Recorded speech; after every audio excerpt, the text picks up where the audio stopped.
Кратки најави за денешниот дневник. Мирен изборен ден во Охрид, Струга, Дебарца и Вевчани.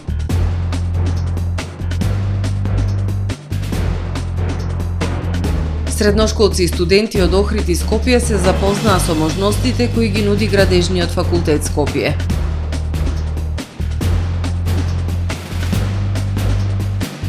Охрид го чествува големиот револуционер Христо Узунов.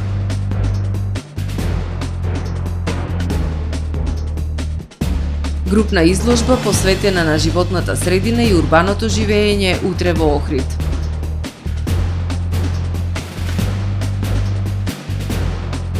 Охриѓанецот Давид Крстевски со бронзен медал на Европското таквондо првенство. Со дневникот започнуваме по временската прогноза. Останете со нас. Трпе Инвест ви донесува метео на ТВМ.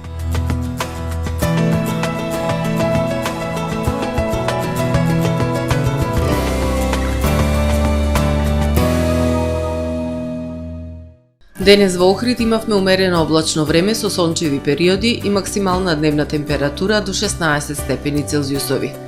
Во попладневните часови зголемување на облачноста и во вечерните часови во текот на ноќта, среда кон четврток, ќе преовладува умерено облачно и нестабилно време со врнежи од дожд. Во четврток над поголем дел од европскиот континент ќе преовладува умерено облачно и нестабилно време со локални врнежи од дожд. Ќе биде ветровито и свежо со дневни температури кои што се под повеќе годишниот просек за овој период од годината. Локално во поголем дел од Пиринејскиот полуостров и Источна Европа стабилно време со зголемена облачност. На Балканскиот полуостров утре ќе преовладува умерено облачно и нестабилно време со врнежи од дожд. Локално во централните предели стабилно време со зголемена облачност. Максималните дневни температури ќе се движат во интервал од 10 до 18 степени. Во Македонија во четврток во утринските и предпладневните часови ќе преовладува умерено облачно и нестабилно време со врнежи од дожд. Над 1500 метри надморска висина ќе провејуваат врнежи од снег. Во попладневните часови врнежите ќе престануваат и до крајот на денот ќе преовладува умерено облачно и свежо време. Минималните температури ќе се движат во интервал од 2 до 11 степени, додека пак максималните дневни температури во Македонија утре ќе достигнат од 7 до 19 степени. Во Охрид во четврток во утринските и предпладневните часови ќе преовладува умерено облачно и нестабилно време со врнежи од дожд.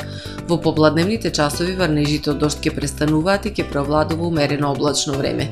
Минималната температура од 7 степени, додека пак дневната ќе достигне до 12 степени.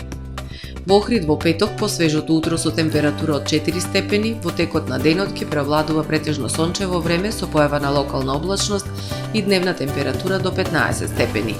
Во сабота умерено облачно време со сончеви периоди. Минималната температура од 5 степени, додека пак дневната ќе достигне до 18 степени. Во недела претежно сончево време со појава на локална облачност и потопло со дневни температури кои што ќе бидат во пораст. Минималната температура од 6 степени, додека пак дневната до 20 степени.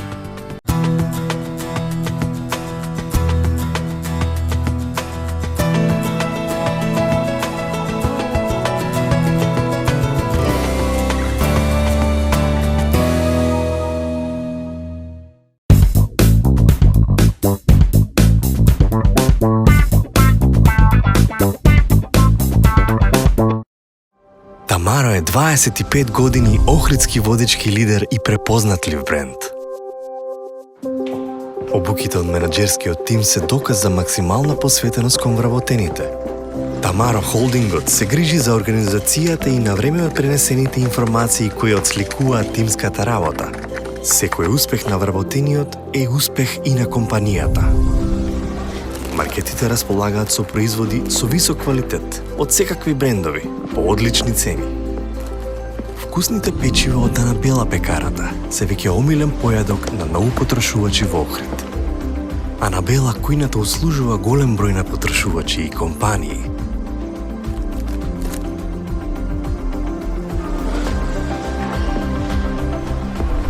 Рибарата е секогаш снабдена со најразлични видови на риба и морски плодови. А месарниците располагаат со свежо месо и месни производи во секое време. Уживајте во својот охридски домаќин.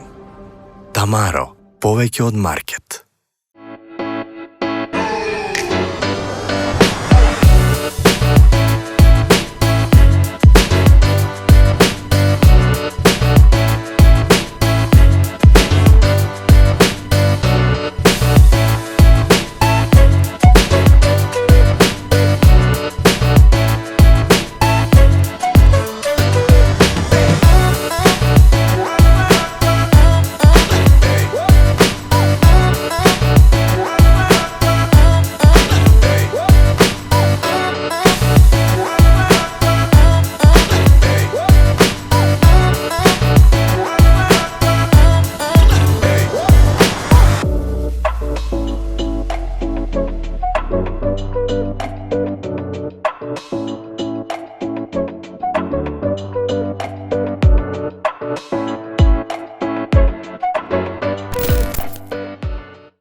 Професионален сервис за хемиско чистење на облека Хембој, повеќе од 50 години со вас.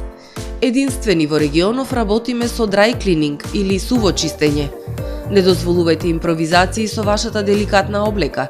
Хембој работи по сите европски сертификати и стандарди со најсовремени машини и методи за dry cleaning, она што го бара производителот на вашата облека за правилно одржување на истата. Вршиме услуги и за водено перење на кебиња, постелнини, јоргани, наддушеци и прекривки. Традиција и квалитет повеќе од 50 години. Хемиско чистење Хембој. Добре дојдовте во светот на Кармен Бау Центар. Во беспрекорно уреден продажен простор, купувањето во еден Бау Центар никогаш не било попријатно. Со гордост ви го представуваме нашиот шоурум Мараци, со најголем избор на плочки од мараци и санитарија од светски познатите брендови Грое, Колпасан, Идеал Стандард, Рока, Унитас. На располагање ви е нашиот архитект, кој ќе ви помогне во осмислување на вашиот проект. Располагаме со најбогатата палета на ламинат во државава. Одберете од 100 различни дизајни на Swiss Chrono. Покрај стандардниот избор на фасадните системи Knauf и Бекамент, ви нудиме богат избор на професионален алат на реномираните производители Bosch и Divol. Кармен Бау Центар на улица Железничка.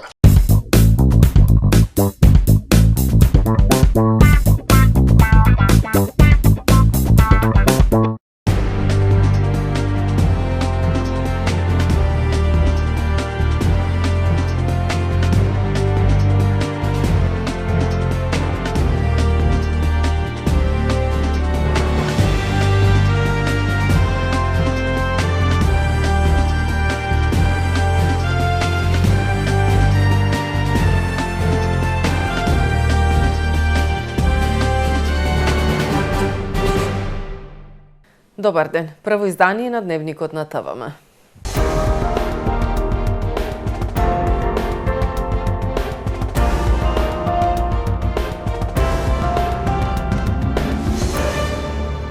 Изборниот процес на седмите председателски избори во Охрид се одвива во мирна и демократска атмосфера. Одзивот на гласачите до 15 часот е 35%. Охриѓани очекуваат од идниот председател достојно да ја води државата и да ги штити интересите на народот. Гласањето во првиот круг од председателските избори во Охрид се одвива непречено во мирна и демократска атмосфера. Не се регистрирани нарушувања на изборниот процес, нема проблеми од техничка природа. Имавме само 2 жалби до ДИК за лица кои не се пронајдени на избирачкиот список и по нив се постапува, информира Предраг Васоевиќ, заменик председател на Општинската изборна комисија. Меѓутоа, ова година со апликација Државната изборна комисија го има тоа решено. Ние пополнуваме податоци, прикачуваме на интернет копија од лична карта од лицето, ги пуштаме на понатамошно одлучување од ДИК и во разумен рок од ДИК треба да добиеме дали се прифаќа или се отфрла барањето. Во главниот избирачки список за председателските избори во Охрид се запишани вкупно 51.717 избирачи. На вкупно 89 избирачки места во општината до 15 часот своето право на глас го оствариле 18.230 граѓани или 35,27%. Еве што очекуваат од новиот шеф на државата дел од граѓаните на Охрид кои ги анкетиравме откако го остварија своето право на глас. Проблеми нема, се си тече нормално, убаво, без некои си пореметувања, а за новиот председател единствено важно е за Македонија да биде представителен, да си ја представуваат земјата достојно и народот и нормално да делуваат во интерес на сопствениот народ и сопствената земја. Од новоизбраниот председател очекувам да представува државата во најдобро светло, па да ги застапува нашите желби, правата на Македонија, тоа, не знам, што друго. Да не води на правиот пат, да биде мир. Па да направи нешто добро. да биде поубаво, да луѓето да се задоволни. То, друго не. Се обеќаваат сите, ма ќе видиме на крај, што ќе биде. И во општина Дебрца гласањето се одвива непречено. На 23 гласачки места до 15 часот гласали 1517 граѓани или 38,52% од вкупно запишани 3938 лица во избирачкиот список. Климе Сарафиновски, председател на Општинската изборна комисија, информира дека освен 2 пријави од лица кои не биле на избирачкиот список, нема други неправилности или проблеми во изборниот процес во Дебрца. Од СВР Охрид информираат дека денес во 12 часот и 15 минути во СВР Охрид приведен е 48 годишен охриѓанец затоа што го фотографирал гласачкото ливче на избирачкото место 1271 во Охрид. По целосно документирање на настанот против него ќе биде поднесена соодветна пријава. Мирен изборен ден и во Струга. Сите избирачки места биле отворени навреме и гласањето се одвива без проблеми, информира председателот на Општинската изборна комисија Минир Жута. Во општина Струга гласањето на председателските избори се одвива тековно, без поголеми технички проблеми и без нарушување на процесот. До Општинската изборна комисија Струга е поднесена една жалба од лице кој не било на избирачкиот список, информира председателот на изборната комисија Минир Жута, и тоа барање е доставено до Државната изборна комисија на одлучување. Во општина Струга се гласа на 101 избирачко место, а право на глас имаат 61.496 граѓани. Излезноста до 15 часот е 24,76%. Еве што очекуваат стружани од идниот председател на државата. Да, сега го бадов гласот, сега нека победи тој што е подобар. Со задоволство. И сакам да успеат овие избори. Ќе гласам нормално. Да, го дадовме, да. Се надевам дека ќе биде фер и демократски. Народот си го знае своите се. Да се надеваме, се сомневам, ама да се надеваме. А се очекуваме, ма Господа поможите. Најверојатно ќе биде фер и демократски. Најверојатно. Да, очекуваме дека подобрите ќе победат. Е така. Гласањето и во општина Вевчани се одвива непречено и во најдобар ред. Имало неколку приговори од граѓани кои не биле на избирачки список по кои се постапува, информира председателката на Општинската изборна комисија Вевчани Менка Кукоска. Во Вевчани на 3 избирачки места гласа 2071 граѓанин, од кои до 15 часот своето право на глас го оствариле 45,36%. Излезноста на првиот круг на председателските избори на ниво на државата до 15 часот е 34,86%. Гласањето се одвива тековно без поголеми проблеми. Излезноста на председателските избори до 15 часот на ниво на државата според податоците на Државната изборна комисија е 34,68%. Право на глас до 15 часот оствариле 595.714 граѓани. Од Министерството за внатрешни работи на пресконференција посочија дека не се регистрирани посериозни нарушувања на јавниот ред и мир во текот на гласањето, кое генерално се одвива мирно и без проблеми. Од МВР апелираа до граѓаните и до учесниците во изборите и во останатиот дел од гласањето да се воздржат од инциденти, а доколку има било какви нарушувања на изборниот процес, граѓаните да ја известат полицијата на броевите 192 и 112 или да пријават во најблиската полициска станица. Изборни нерегуларности можат да се пријават до Државната изборна комисија на телефонскиот број 0800 555 44. За пријавување било каква повреда на избирачкото право, граѓаните може да се обратат и до Народниот правобранител на бројот 0800 54 321. Изборите во Македонија ги наблюдуваат 915 домашни наблюдувачи, 544 се меѓународни наблюдувачи, има 84 преведувачи и 58 странски новинари. На седмите председателски избори од осамостојувањето на државава право на глас имаат 1.814.317 граѓани.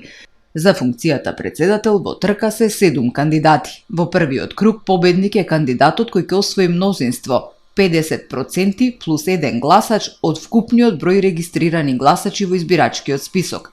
Но изборот на председател речиси секогаш се спроведува во 2 изборни круга. Во вториот круг влегуваат двајцата кандидати со најмногу гласови во првиот круг. Во вториот круг ќе биде избран кандидатот кој освоил мнозинство од вкупниот број гласови, при што е потребно најмалку 40% од регистрираните гласачи да излегле на гласање. Доколку не се исполнат тие услови, целата постапка на изборите се повторува. Министерството за образование и наука информира дека наставата од деновите на гласање ќе се надомести во работни денови, а не во саботи. МОН информира дека наставата од деновите на гласање 24 април и 8 мај, како и од 30 ноември кога беше организиран самитот на ОПСЕ во Скопје, наместо во саботи, ќе се надомести во работни денови. Дополнувањето на нереализираните наставни часови ќе го планираат и организираат директорите на училиштата и ќе се реализира со подолг престој на учениците во денови од работната недела, во рамки на 6-часовното работно време на наставниците.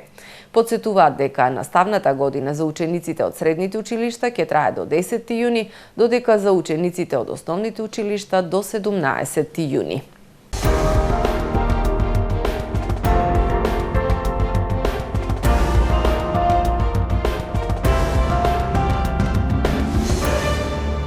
Средношколци и студенти од Охрид и Скопје преку работилница се запознаа со можностите на Градежниот факултет Скопје.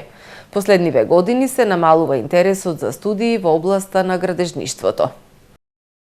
Се намалува интересот за студии на Градежниот факултет Скопје. Главна причина е иселувањето на младите од земјава. Токму затоа Градежниот факултет, кој годинава слави 75 години, организира серија промотивни активности. Деновиве студенти и средношколци од Охрид и Скопје на работилница се запознаа со можностите кои ги нуди факултетот. Градежните струки се дефицитарни и доста барани на пазарот на трудот, па матурантите сериозно треба да се вклучат во оваа атрактивна област, велат професорите. Во текот на својата историја бележал голем интерес за студирање, но последниве години некако опаѓа полека тој интерес, што се должи според нас на повеќе фактори кои што се најголем дел објективни, но дел се нешто на кое што и ние можеме да влијаеме и затоа и организираме вакви активности за да децата да можат да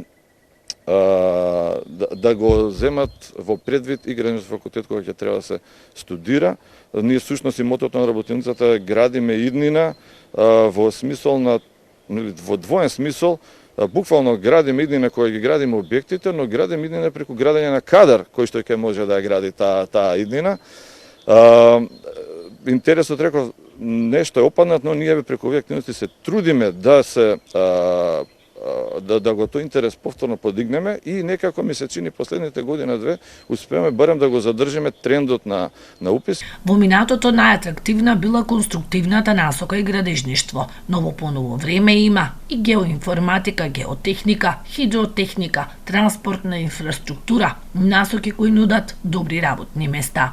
Дел од целите на ова и на работилница е всушност и кај децата да покаже дека градеништвото не е она што вообичаено се смета градење згради, туку голем дел е и градеништвото опаќа и други области, хидротехника, транспортна инфраструктура и така натаму, така што сега можат тие да видат дека станува збор за една струка која што нуди широк диапазон на професии и работни места кои што утре може да се занимават, кои што се исклучително битни за нашиот живот, за цивилизацијата. Така, снабдувањето со вода практично е дело на градежните инженери. Средношколците и студентите кои беа дел од работилницата на Градежниот факултет имаа предавања, но и теренски активности, посета на автопатот Охрид-Кичево и неколку објекти во регионот.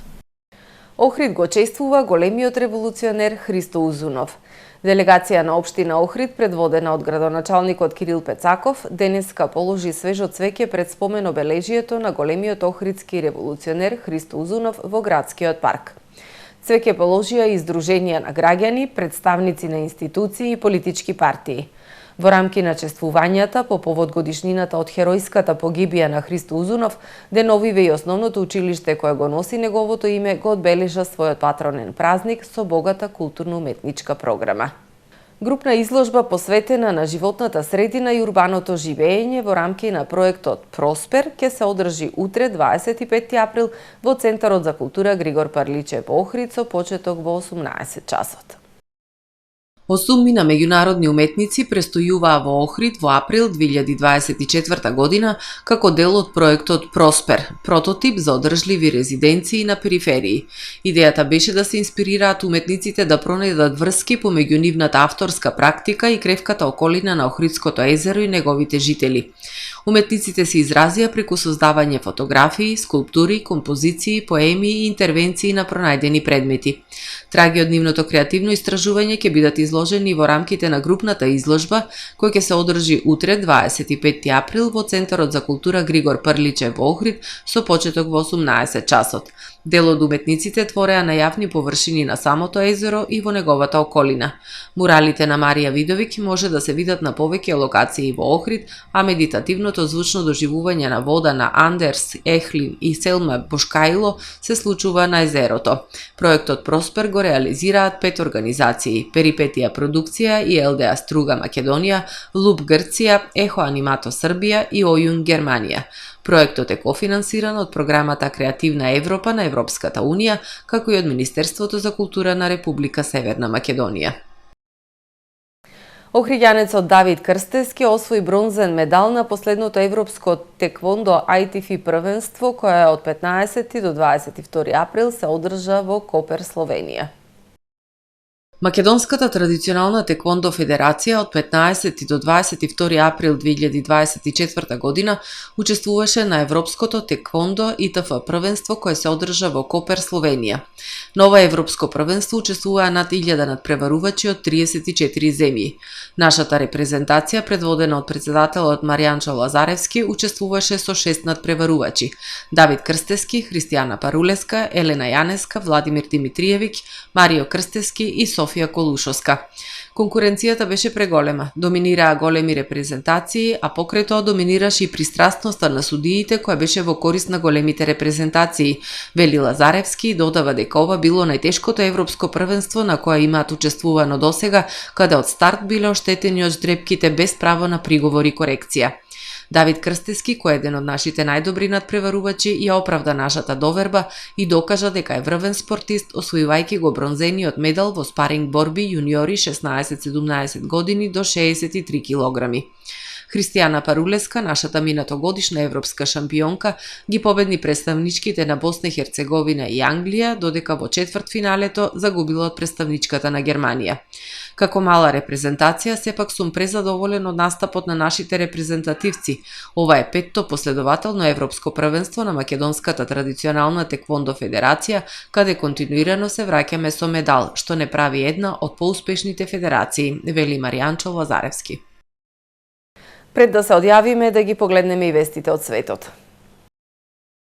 Рускиот заменик министер за одбрана Тимур Иванов е уапсен по сомнение за корупција, соопштил синоќа Рускиот истражен комитет. Иванов, еден од 12 заменици министри за одбрана, беше санкциониран од САД и Европската унија во 2022 година, откако Русија ја нападна Украина. Магазинот Forbes го опишал како експерт за кибернетика и нуклеарна индустрија и како еден од најбогатите луѓе во рускиот безбедносен естаблишмент. Според истрагата на организацијата, која е забранета во Русија поради наводен екстремизам, министерот се развел од супругата за да ја овозможи да ги заобиколи санкциите на Европската унија. Ова кривично дело може да резултира со голема парична казна или затворска казна до 15 години.